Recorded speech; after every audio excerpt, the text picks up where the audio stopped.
back. Been around the world. What's up, Brett? What's up? What's up? You ready to rock it out? Let's do it, baby. Back in action. Lifelong Fitness Podcast. Bringing the fire, bringing the heat. I feel we got to turn this energy up a little bit today. How you feeling? I feel good, bro. It's Saturday. Here, gonna hit the podcast, go home, hang out with the family, have a baby shower later, and just chill this weekend, man. Yeah, just get off your feet a little bit, relax, That's and it's been a long week, huh? After a long week, man. It's been a good long week, but we've just been on our feet grinding, so I'm excited to relax. What about you? No plans. I was actually thinking about a little spur of the moment trip over to Miami to Wadapalooza. Oh, nice. But I've been watching some of that online.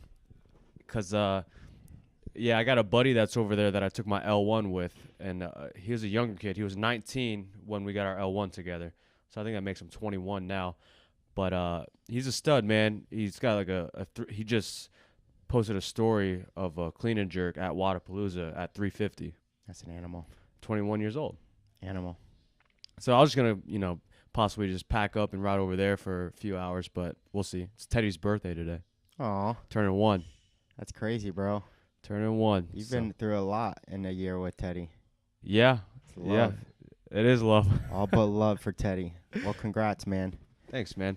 All right, yeah, so let's get right into it. What we got today is, what's the exact date? So it is January 19th, 2019, and sneaking up to the back end of January, unfortunately, it's probably safe to say that some of these New Year's resolutioners have started to give up, right?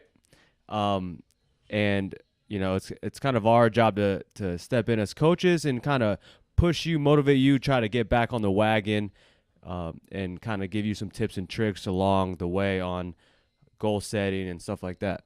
Yeah, there's that, New Year's hype, and now it's starting to dwindle away. And if you don't have certain things set in place, you're just not going to succeed, because what you're initially going off emotion and excitement is now lost. And now we're working through the discipline required to actually follow through on this stuff. And we see it time and time again that people become discouraged because they just didn't, they didn't do the proper things to set the right goals and do that appropriately to be able to get through these phases, because this part is a natural phase where that, that high energy gets dwindled, and now it's about just doing what you need to do because it's the right thing to do, not because you feel good doing it sometimes.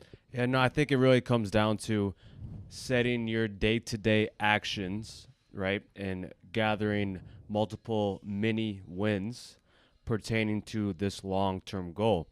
And when we talked about, the topic today, when we're chatting, I wanted to distinguish the difference between a goal and a dream, right?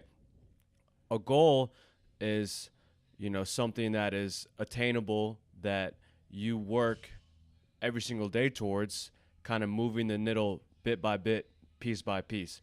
A dream is just, hey, it'd be great if I could achieve this, but you're not correlating what you're waking up every single morning to do towards this, right? It's just a hopeful wish, a hopeful dream.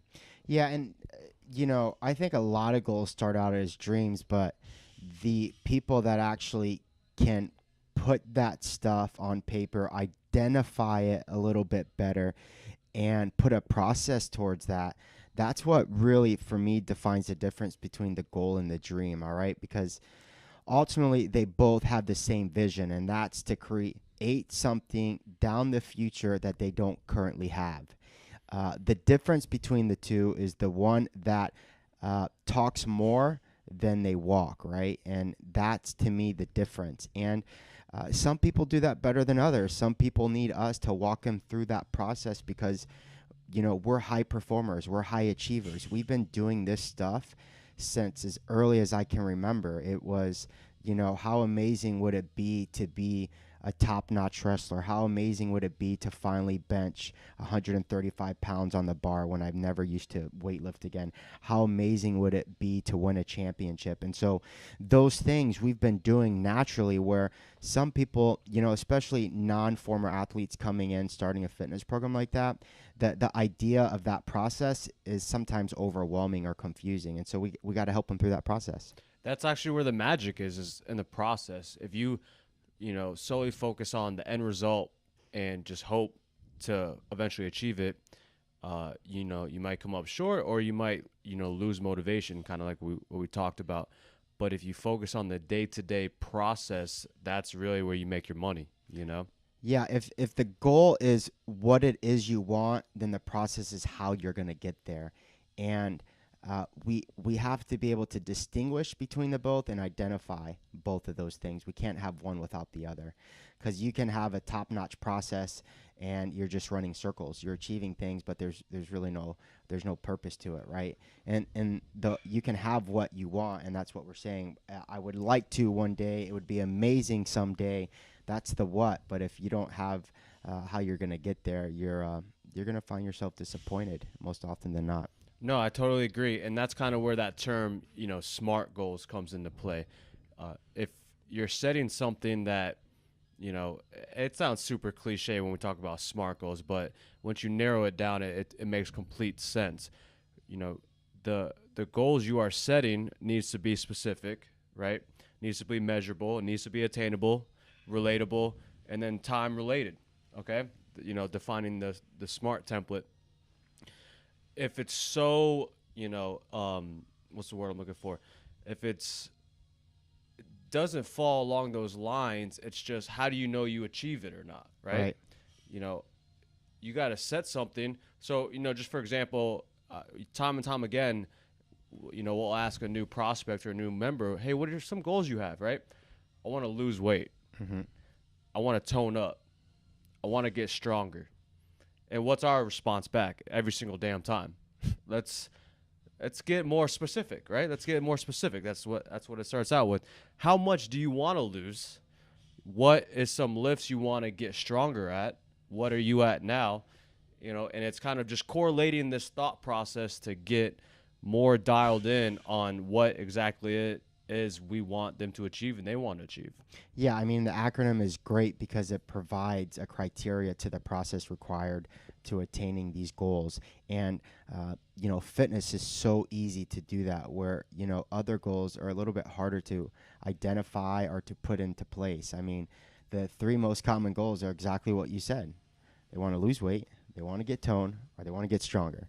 And so we're just using that template, something that just comes naturally to us, to be able to do that appropriately. When somebody says, I want to lose 20 pounds, and I'm like, okay, what's your current body fat? And they don't know, then we know there's not clarity in that. They just like the idea of losing 20 pounds, but they need to be tie down some of these acronyms a little bit better.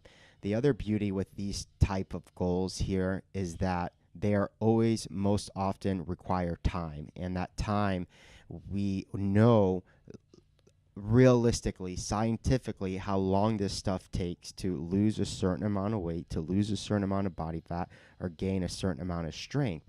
And so for us, we like to work backwards. If someone says to me, we do their body fat and we run it and it says, I want to lose 15 pounds. That 15 pounds is going to put them at 12% body fat. Cool. That makes sense.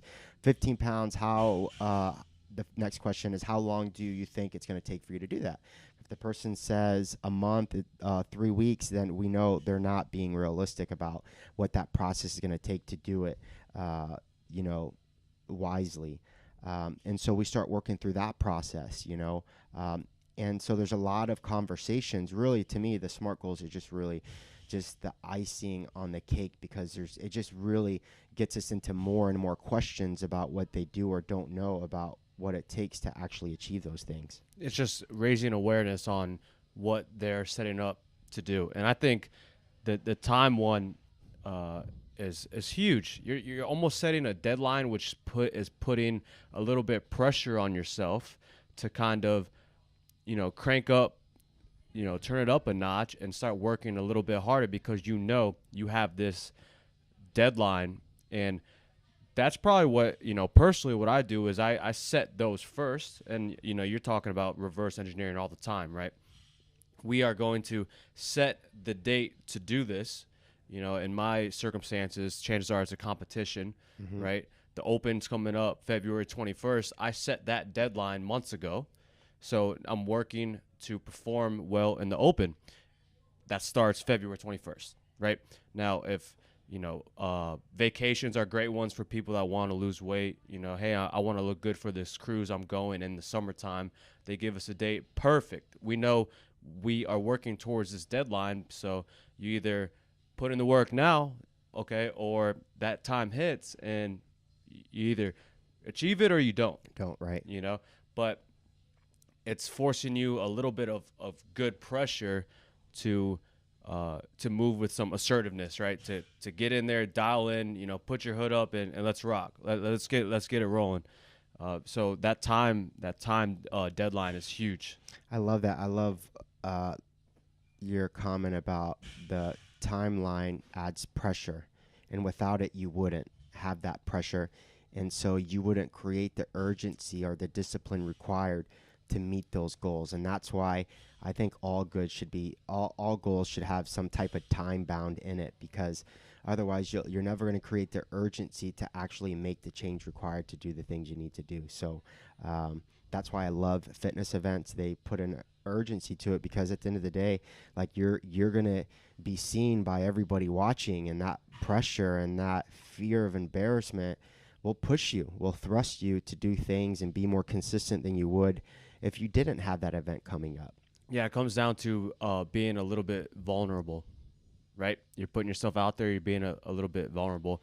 And then another one, just kind of going on the acronym, is setting a goal that is attainable. Now, there's a fine line between us recommending, not setting too easy of a goal to guarantee you can reach it, and then something that's a little bit, far-fetched. But, if you set your goals high, it's kind of the term, you shoot for the moon, you land amongst the stars, the cliche stuff. But you got to find that balance, right? And how I kind of determine that is kind of meeting them where they are at now, right? What is your goal and what are you doing right now? Is this goal attainable by some changes you can start implementing right now, right? So I had a client come in yesterday. We did our weigh-in, right? I've been trying to do that more thanks to you. So I got him weighed in. I'm like, what's our current goal? What are we trying to do? He told me lose 20 pounds. I'm like, okay, so what is something we can do right now that we can implement that's not too drastic, not too extreme, but it's moving the needle a little bit? So we're thinking, and I'm like, my man, how many times a week do you eat out, right? And he's like, well, I'm super busy and I do networking and stuff like that. He tells me 5 times. Tells me he eats out 5 times a week, right? So knowing he eats out 5 times a week, I'm not going to say don't eat out ever. Right. Right? Because that's so extreme and that's not realistic for what he's trying to do. So I'm like, okay, so what can we do now that is maybe cutting that number down a little bit to get us closer to losing 20 pounds? And he's like, well, maybe instead of eating out 5 times a week, 2 of those times I can go to Whole Foods, sit in the cafe, and eat something there. I'm like, okay, now we're getting somewhere, right? Right. Now we're really getting somewhere.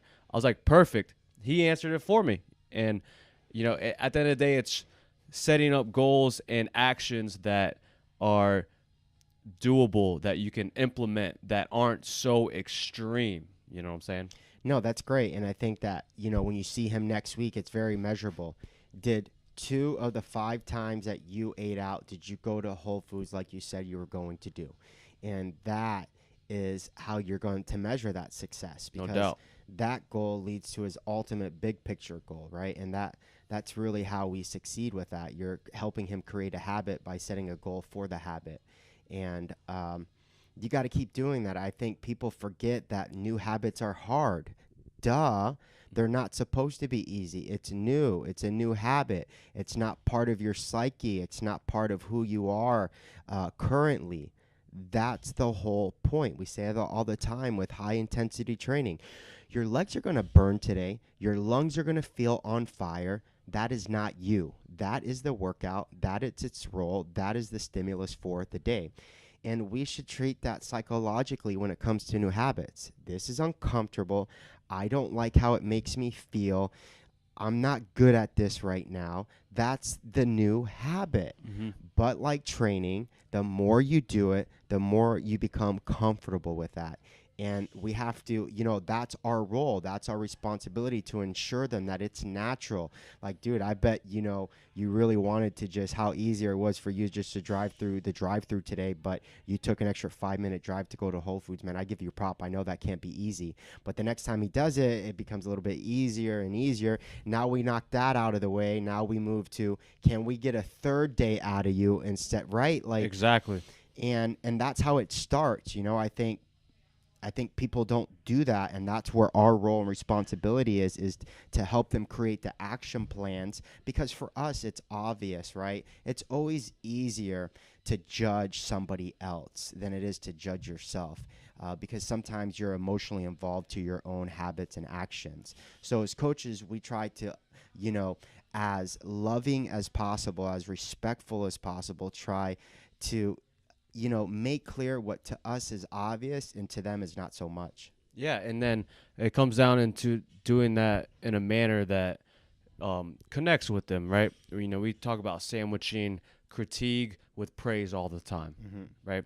Hey, congrats on going to Whole Foods once this week, but hey, you told me we were going to go twice. So next week, let's go twice. It's saying, hey, congrats, you did it. That's a win right there. That's a win in itself. You got better from last week, eating out 5 times a week to going to Whole Foods once this week. But hey, next week, let's go 2, right? So you're celebrating these mini wins. You're praising them, but you're also, firm enough to, hey, we committed to this, so let's dial it back in and let's do this. Yeah, no, it's fantastic. And that's something we just got to keep pushing here with people. Ultimately, we want, our saying this year is to look good and feel good, right? It's one thing to feel better. Everybody gets that instantly. I think it's the first physiological effect that happens doing this type of training. I think 2, their clothes start to feel better. But 3 is they have to look better, and that is through a reduction of body fat. And we're really trying to encourage that, but you have to have these tough conversations, because ultimately, mid-year, we're not talking about goals. We're just we're not in this New Year's goals hype. We're just saying, are you happy with your progress? All right. That's another way we say it. We're basically saying you have goals when you started here. I'm catching up with you. Are you happy with that? And what we're trying to get, through their heads is, are you creating this thing as a lifestyle, right? Because ultimately, as a lifestyle, we're always trying to progress in fitness. We're always trying to do better. And for us, it's so easy to identify that here, as weight loss or increase in performance. And we're always no one should ever be happy with their current level of fitness. We can always get better. And that's the challenge we have to keep creating for them, because it's never ending, right? As soon as he finally loses the 20 pounds, now it's something else. And so we want to be okay with always striving for something. I think progress is what defines who we are as people, and it's what helps us feel like, we're doing something in life. My best moments in my life are when I was trying to achieve something that I didn't have. If it was going back to school to get my bachelor's, building my business, going back to school to get my MBA, those feelings of, man, this is really hard, but I know what I'm trying to shoot for. Those are the moments I've been the happiest. Yeah. And then there's always something past that, right? You achieve your goal, you get your master's. What are you just going to stop living then? Right. Right? No, there's something always that comes after that, the ways we can develop ourselves, to get better and better and better. There's no end result, Yeah. right? There's no end result. You know, there's always some way to move the needle to develop ourselves in a manner that is forever growing, you know? Yeah, and you know, I'll leave it with this is that like, and throughout that process is just to enjoy it. There's so many people fixed on the goal that they forget that the to me the purpose is the process. It's to enjoy it while I'm doing, enjoy the training, enjoying, you know, eating healthy food and really loving that whole phase of it, because that's 99% of the whole thing is the process, and the 1% I finally hit the goal, and then that changes all over again. So you have to really learn how to enjoy it no matter how uncomfortable it is. Yeah, no doubt. You got to keep it fun, keep it consistent, and, you know, with a little bit of hard work and dedication, it's yours for the taking, baby. That's great, man. I appreciate it. Yeah, man.